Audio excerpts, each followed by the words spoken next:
Les agents du collectif du COPIL, le comité de pilotage de la Covid-19 et du COPIVAC, le comité de pilotage de la vaccination contre la Covid-19 en colère, suite à la négligence dont ils sont victimes depuis 2019, année de l'avènement de la Covid-19. Ces derniers ont travaillé 2 ans sans répit et n'ont reçu aucune reconnaissance, aucun salaire et même pas un certificat pouvant justifier de leur implication dans la lutte contre la Covid-19.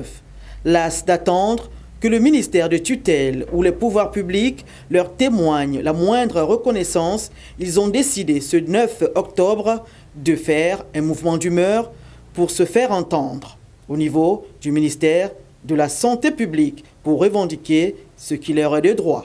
Comme vous pouvez le constater, le collectif national des agents qui ont combattu pour la Covid-19 sont réunis ce matin au niveau du ministère de la Santé. Nous revendiquons présentement les intégrations qui avaient été promises par le ministre de tutelle qui était en fonction mais qui n'est plus. Nous revendiquons également les primes que nous devons percevoir pendant le moment où nous avons travaillé pour la Covid-19. Nous n'avons jamais eu de salaire depuis que nous avons travaillé pour la Covid. Pendant 2 ans et d'autres plus de 3 ans.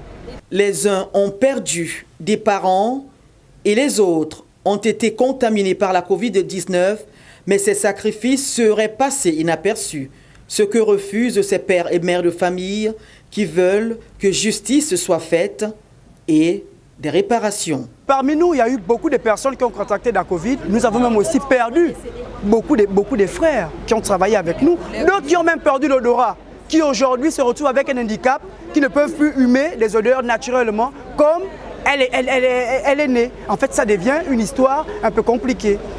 Voilà. Donc nous sommes déçus. Nous sommes déçus de tout ce qui se passe. Nous voulons qu'on puisse écouter, nous voulons avoir notre argent, nous voulons aussi avoir nos intégrations. Contre toute attente, l'on apprendra des uns et des autres que leurs argents auraient pris une autre direction et même que certaines indiscrétions disent d'ailleurs que beaucoup ont construit des maisons, acheté des voitures avec l'argent qui était destiné au personnel qui s'est sacrifié pour sauver des vies pendant la Covid-19 au Gabon.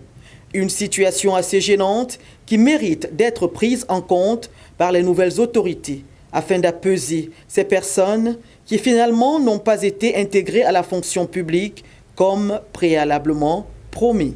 Affaire à suivre.